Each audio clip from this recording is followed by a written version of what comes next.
I'm Lou Rosalia, and this is the AI Cockroach Show.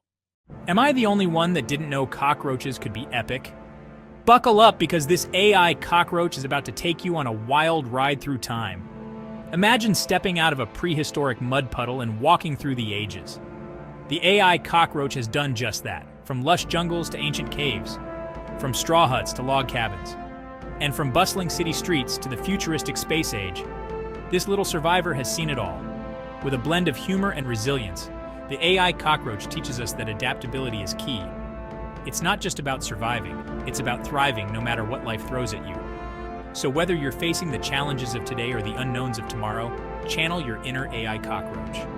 Embrace change, stay strong, and keep moving forward. Survive the future, one tiny step at a time. Oh, I thought I saw cockroaches. All right, Joe, welcome. Show number 2, AI Cockroach Show, one of the most amazing shows on the Faro TV network. Why? Because it's going to give you stuff that's cutting edge, and you're the guy to talk about it. And today's show, what I wanted to talk about is really cool because it took what we did last week, that show open we just watched. You did that using AI, and I just want to talk about the whole thing. What was your first thoughts when you saw it rendered? Okay, so obviously, any shows I've ever worked on, they all need opens. So you go, okay, conceptualize, you have these big meetings, and everybody talks about the show and what it's got to say. Da, da, da, da, da. We didn't even have a name for the show when we started it. We just sat down and went, and there was a statement made in the middle of the show, and it became the AI Cockroach Show. So knowing that, okay, that worked. Now this is going to become a series. We need an actual open. So I sat and I went, well, wait a minute. Let me just do AI and legitimately. And if you notice in that open, I didn't strip any of the stuff off. It says Getty Images. It has the IO vid that we did it on. It has all of that. So I took the shot and I said, all right, let me write the prompts. And here's literally all I wrote. The AI cockroach walks out onto a prehistoric mud puddle, walks across the challenging land. Walks across changing land from jungle to people living in caves, to people living in straw huts, to log cabins, to city streets, to space age. The AI cockroach has and will prevail. Make it your friend, not your enemy. That was it. This is fantastic. That's all I did. I didn't pick a shot. I didn't do anything. And I said, okay, here you go. And I handed it off and it gave me that open. Now, in reality, that's not what I had in my head. It's great. And it took me all of 15 minutes and it's appropriate for what we did. So it went and wrote the track, picked the music, went and found all the shots and worked it against the prompts in what it thought was the best use of those prompts. And that's what I want. Again, if I was doing this, it typically in a professional environment, that's not what I would have ended up with. But it was close enough. You know what's cool? It's almost like a game show we can have. Like, I saw that and I'm like, okay, how much is out of this nut job's head? Because you could have thought all that stuff out and it would have great meaning and be like, for real, real, real. And I'm like, I know I'm missing it because he totally makes sense with whatever shots came and whatnot. But now that you've read the prompt to me, I kind of know where the AI went out and got stuff. Like when there's that girl with the space helmet on and all that other stuff. I'm like, where did that come from? But you put space age in there. Yep. So I'm like, okay, now that makes sense to me. But interesting. Thank you for doing that. It's really kind of crazy. How many people would have been involved outside of the creative part, but like the manual part, the media and production people? So give me a list of who would be there. Who would have been if you can do it in serial order or close to it, that would be great. Yeah, like, who would have been the first person? Typical production that you'd start with is a concept meeting. You have to have a concept meeting. So you have your producers and writers, whoever. You sit there and you come up with okay, what's the theme of the story? What's the show going to be about? What do we want our open to look like? What audience are we talking to? You you go through literally hours. That could be days, and it has to get approved, and it has to go through all that. That's just concept. All right, So stop. go ahead. So now, concept meeting. What did you do to create that concept meeting? That was in that prompt?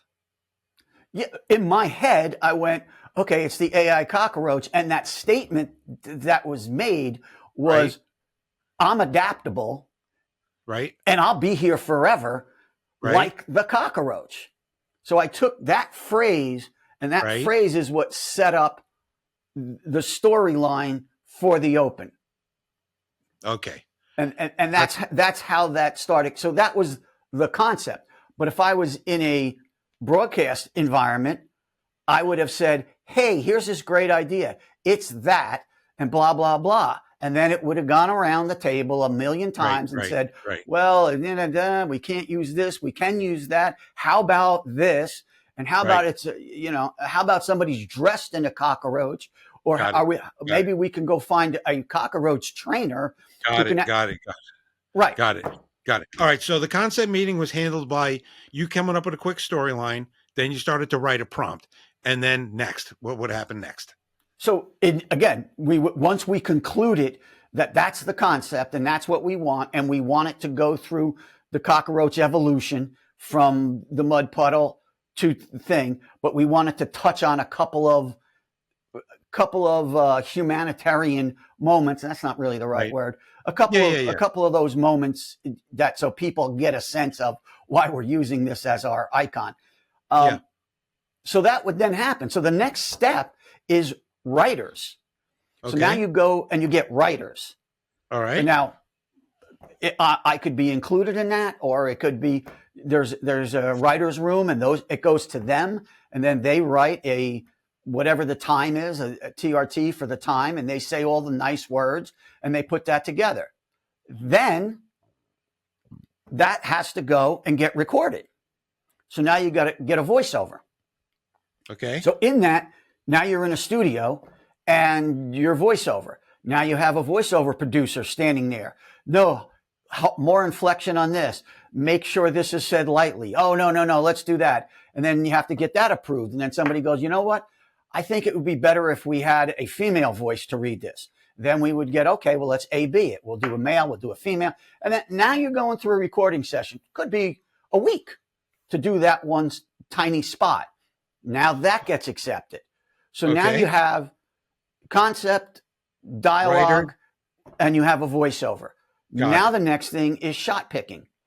Okay. So now you have to go through, and literally you go through a library of pictures.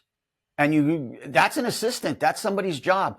Go get me 3 videos, 2 stills, this and that. Get me a cockroach. Get me a picture of, and you have to go through all of that. So now there's this whole pile of pictures that show up, and you sort through them. This one works. This one doesn't. This one works.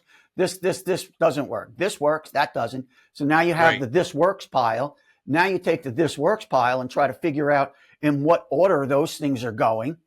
Now, is it 2 stills and then a video, or video still? Or then there's this, oh, wait, the dialogue has to match this. And then you go through all of those changes. Once you get that done, then that has to be, all of that has to be digitized.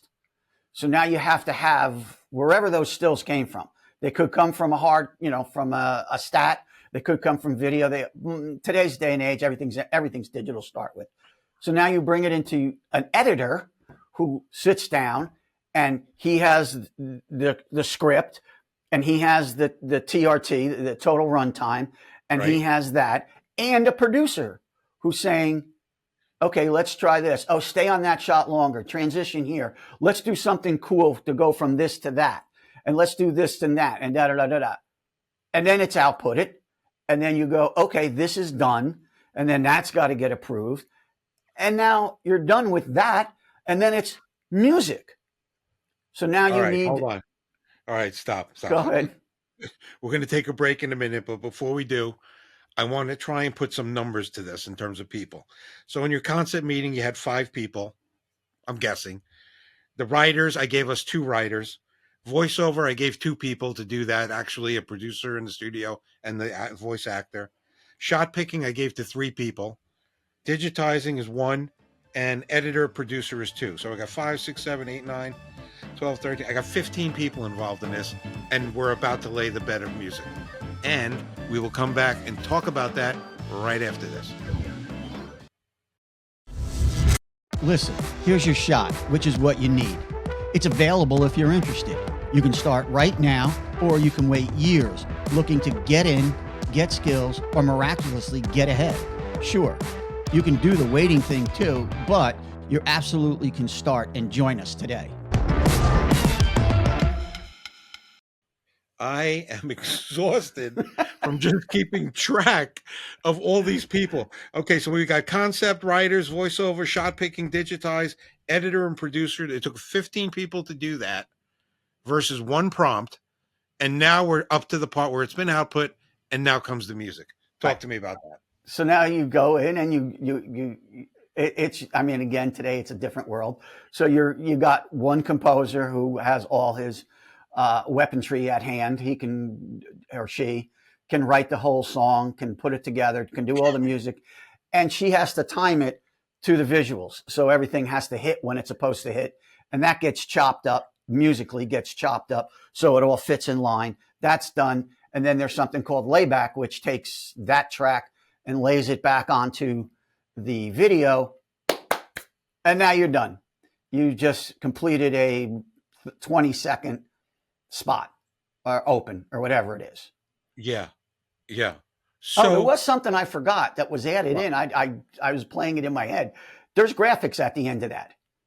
Oh, yeah. So somewhere in there, you have to have somebody generate graphics for you. All right. So what was the total runtime on that roughly? Do you remember? Ours, I don't know. I think ours is actually too long. It's probably somewhere around a minute and change. Yeah. Open should usually hit between 20 to 30 seconds. 30 is long. 20 is about right.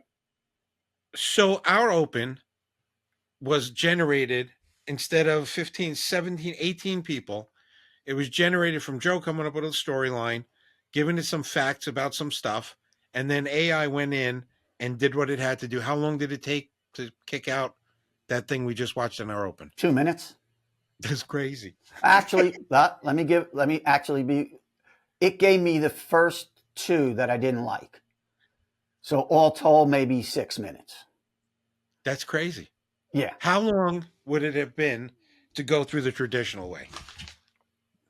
Pressing people, I mean, I would say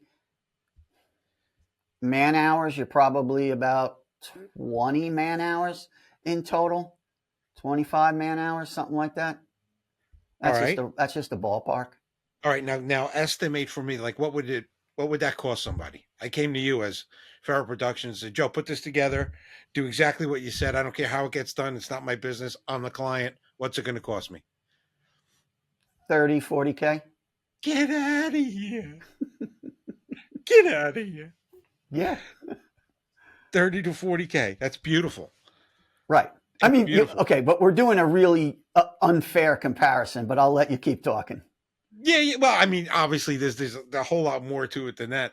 But what I'm trying to get at and trying to understand and trying to tell the people is that this isn't the end all be all, but it's definitely a way to help you. It's a tool, as we've said earlier, that if you're a skilled person in any one of those areas, from concept to writers to shot picking to editing, you're not going to get displaced, but you have an opportunity to use AI to help you do your job better, right? Because if it would take, what did we say, 20 man hours to do this, and we actually got something done in 6 minutes, that's a big gap. There's 19 hours, 54 minutes of other stuff that you can become even better at to make your trade and skills even more marketable and amazing. Yeah. Right? Am I off? No, that's absolutely right.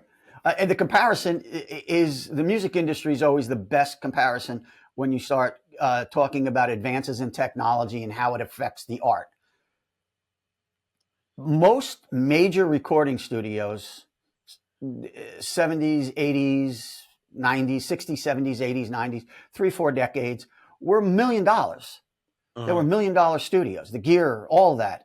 And it was a constant evolution of new gear. And the money spent was insane to produce an album, was ridiculous amounts of millions. Now, most artists can do a solid track on the subway on their laptop. They don't. So that's why if you go around major recording studios where there used to be, I don't know, maybe 100 in New York, there's maybe 5. Wow. There's still a need. There's still, there's still a reason for doing that. There's still a value in that. Synthetic music going through synthesizers. It's great. It's powerful. It sounds good until you sit in a symphony hall with an orchestra. Yeah. Then you go, oh, this is real.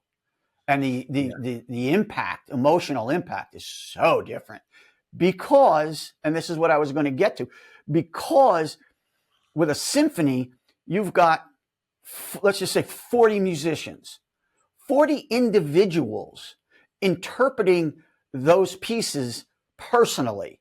So what they bring to the interpretation of the music, of the instrument that they're playing, and they're all looking at the same sheet, but they have a different interpretation. They have a different feel. All that emotion that's being brought together creates this unbelievable artistic package. And the same happens in every creative, in film. Go to the theater, all those actors, everybody who's involved. There's that. You can't fake that. Mm-hmm. So going back to what I just illustrated, what the writers would have come up with would have been different. It would have been an evolution of what I said. I had the creative concept, the starting point. I had the foundation, but then we would have evolved it. Then we would have gone around, and you would have always come back to a better product. And then you would have gone to the next step. And so every time you start introducing the next level of professional and expertise, you start expanding the quality of what you're doing. But that's not to say synthetic music isn't valid. It's probably used 80% more than people bringing in actual players. Mm-hmm. So there is a reason for both. And one doesn't replace the other, but there's definitely a place for each one. And as we've said 100 times, you better know how to do that. You need to live in the future. All right, question. Out of all these areas that you went through this process, from concept writers, voiceover, shot picking, editing, music, graphics, where do you think the AI experience would have been the most helpful? Like, where was it most impactful? Finding shots. Finding shots, really? Why so? Because the database for shots, for video, is ginormous.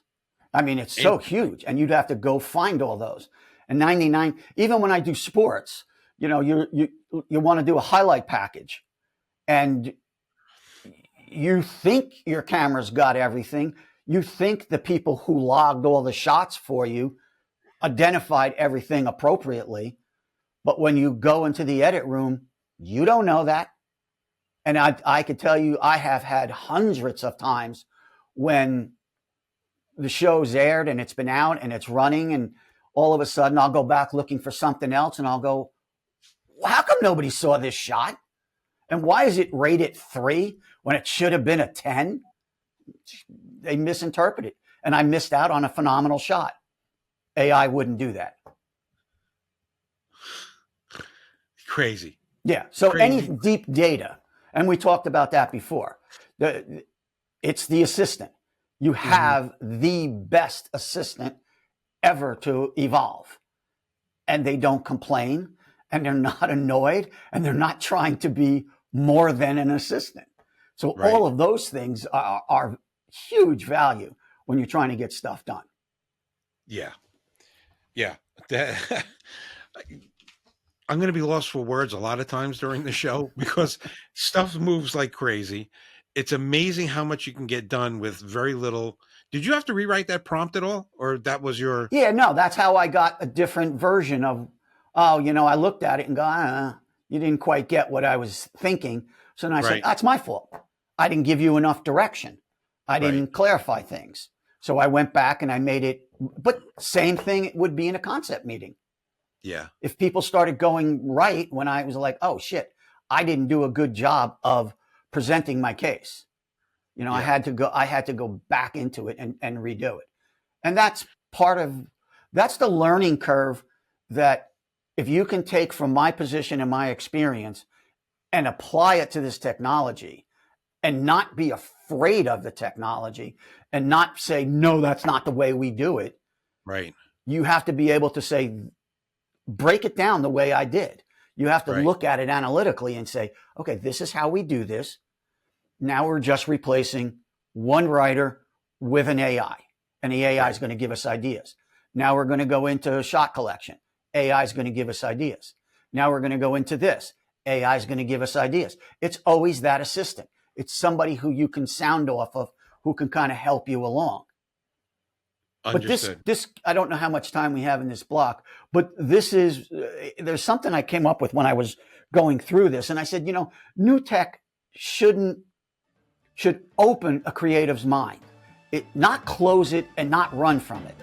All right. We're going to come back and we're going to talk about not closing one's mind and opening it with tech right after these words. We get you in. This stuff makes sense and works. Vero TV gets you inside the industry with pros who are already in. I just love my job. I love what I do. Vero TV isn't your usual boring industry panel lecture. You're responsible as the operator for linking every function, every button. Jump up on this garbage can to get height so you can see everything. It's pros who love what they do and are at the top of their game. You trust each other to get the job done. I often say just do the best with what you got. What's life under the stage like? Sucks. They laugh and you'll laugh. They explain and you'll learn. This statement will open a world of opportunities for you. They curse and you may cover your ears. Sorry, No, can I do that? Get in with Vero TV today. Okay, so you were on a roll about new tech coming from the tech world and affecting creatives, and they would somehow often close their mind versus open it. Continue, buddy. Yeah, that's what I was. That literal phrase would be: new tech should open a creative's mind, not close it, and they shouldn't run from it. Mhm. And because you need to embrace what that is, because 99% of the time it's not going away. And once you understand it and you embrace it and you kind of adapt to it, like the cockroach, if you just Right. keep adapting to it, shit, oh, they took away my jungle leaves. Yeah, but they left you a bag of garbage on the curb. Adapt. B-roll. Get me a bag of garbage on the curb, please. No jungle leaves. Don't need them. Just the garbage. But It's right all, there. the thing now, it's all text to image. That's the Gen AI. It's all text to image. You All right, have so to explain that really quick. I mean, most people might know. Okay, but for those who so don't. you have to do this. You have to write something in text because that's how you can't yet talk to AI directly. So you give it text. You write a copy. It reads the copy and says, okay, and it runs off and does its thing. So they're all called text to image because you could Right. do the same thing with video. Give me a video with a goldfish swimming in the ocean getting swallowed up by another goldfish. And it will do that for you because you said video. If you Right. said, I want a still of a unicorn standing on the moon in a purple hat, it would give you that. And then you would tweak it again. Now change the background to this. Now do this to that. So it's text. All of what I just said, you're typing in. And there's so many companies out there now. And it's funny, I when I was doing some of this research, I always go back to see who the founders are. Right. Where did this company, who started it? all the companies, okay, not all, exaggeration, 90% of the companies are all founded by techs. They're all from the engineering world. They're all coders. They're all in that. And I'm talking heavy hitters. If you look at them, like these guys are no joke because So that's I'm the going to world. stop you. Yeah. I'm going to stop you only for a second because I want you to define a little bit more for the audience what you mean by these companies. Are you talking about a company who said, I want to create a product using AI that simply writes music for movies? Yes. Yeah, there's a bunch of those. I mean, in today's world, they're called apps, but they're companies. Right. And, you'd have like iTubo. I think it's AI Tubo, Tubo. They do a lot. You go on there, you can create a video. I think they have 2 million users or more or something. I don't know what their numbers are. And their products are great. But their products are only as good as what the creatives come in to do. If you don't have a creative vision and you don't know what you want and you don't know how to translate that to a prompt, then you're screwed. Then you're not going to get anything out of this technology. So you have to have that. And if we have a couple of minutes, I want to give you two, unless you have something. I'm sorry, Lou, I'll let you go. No, go. Here's two different industries, verticals, sectors that kind of went through the same thing. And I was around through them. So I'm kind of speaking to them from a experienced historical. So sound designers, what they're called now, they weren't back then. Nobody knew, there was no such thing as a sound designer because you'd pick up a trumpet and play it. You didn't design the trumpet, you played the trumpet. Well, when synthesizers came out, they gave the world the opportunity to create the sound of a trumpet. And it was controlled by a keyboard. But it was done by wizards, technology wizards. So technology wizards have their own language, and it's tech. So the front panel of these synthesizers said words that musicians had no idea what you were talking about. There was an oscillator. There was a filter. There was an ADSR. There was a amplified generator. Those are panels on the front. And you had to know, okay, what source oscillator? You want a square wave, a sine wave, a triangle wave? Which one of those do you want? What filter? Do you want a cutoff? Do you want a band? And these weren't things. You're talking about musicians who know C, C sharp, D, E, high C. They know that stuff. Right. So their front panels were kept most people away. But then you got the ones I call the dual brains. They were left brain and right brain. Those musicians, those creatives, those artists were able to look at the technology and go, okay, this tech is cool. And then they started analyzing what a trumpet sounds like. And then they would go, use a sawtooth. Let's use this wave. Let's use this. Let's use it. So they evolved a whole system of how to use those. But what ended up happening was the manufacturers, salespeople get involved, marketing people get involved and say, we need to open this market up. There's not enough dual brain people out there. And I'm using all my words. There's not enough dual brain people out there. So let's simplify this. So then they started making musical terms, trumpet sound, violin sound, this sound. And if you wanted to change it, you can go edit trumpet sound, and they would give you a couple of little tweaky things that you could do. And you really didn't know what you're doing, but it didn't matter because you were coloring the sound of the trumpet. Then as the market gets bigger and bigger and the acceptance of that technology becomes bigger and bigger, they keep simplifying it. In today's market, it's push a button. Like there's almost no editing involved in anything. Not many people do that. Yes, the very high end, very sophisticated sound designers who do TV commercials and they need the bubbling sound of a Pepsi as the ice being poured on, blah, blah, blah. Those are still sound designers. Right. But that's a very specific market now. Even keyboard players who are heavy hitters hire a sound designer to give me make my violin sound like this. And then the sound designer steps in and boop, boop, boop, boop, boop, boop, boop. And you get a good friend of mine, Dave Rosenthal. He's Billy Joel's keyboard player and music director. Dave's one of those dual brain people. Dave can tech the hell out of stuff and explain it, but he's also a phenomenal musician.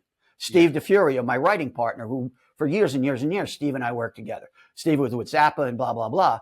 But he's a dual brain person.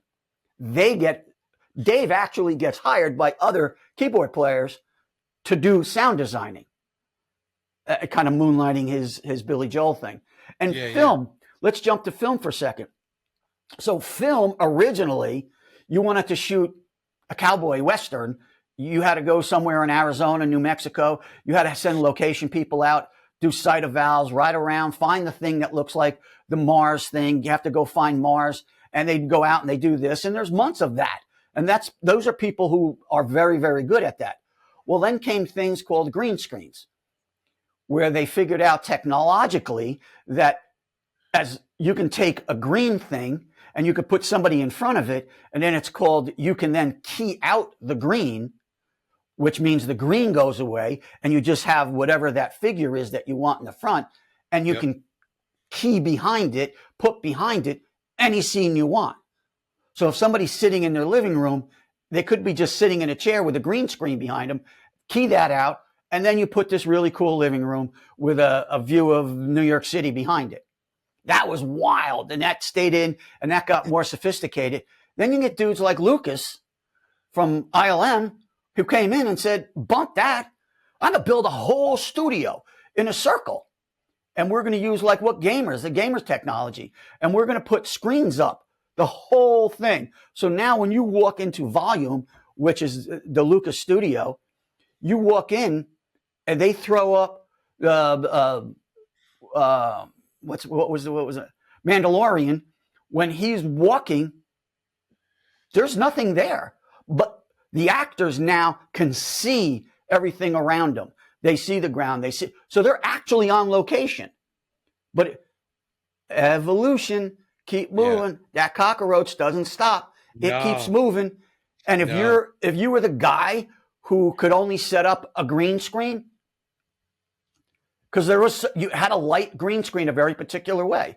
Yeah. So if your expertise was lighting a green screen and that's all you knew, you're painting houses right now.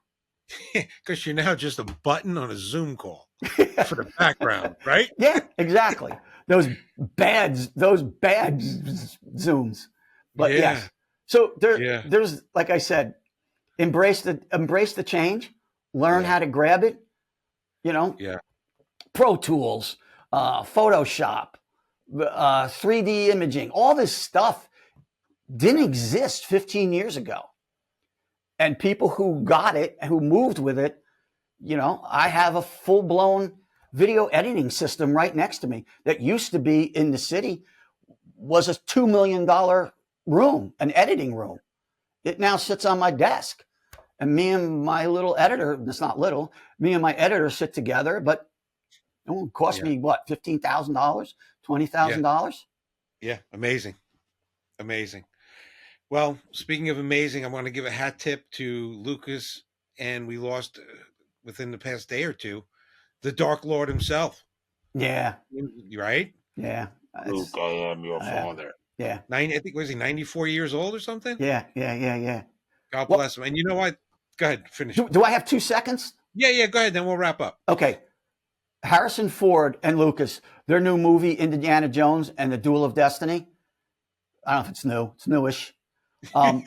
But the cool thing about it is, if you watch the movie, 80-year-old Harrison Ford is 40 years old Harrison Ford in that movie. That's AI and CGI. Yeah. And you can't tell the difference. Yeah. It's not makeup. It's Harrison Ford at 40. And it's not like they cut in footage from his old movies and tried to find the right angles. It's AI, CGI. I don't see anything wrong with that. Yeah, no, I agree. Because somebody had to figure out, that's cool. Let's do this with that. That's where the creative thoughts are. Get ahead of the curve. Get ahead of the curve. Get ahead of the curve. Embrace it. Don't chase it. Don't be afraid of it. Okay, I'm ready. I'm ready. Put me in, Joe, Coach. another magnificent show. Thank you, buddy. And we will get together again on next week's version of the AI Cockroach Show. I may even See bring ya. a guest. Yo, a guest. I love it. All right, Lou. See you later. Take care, bud.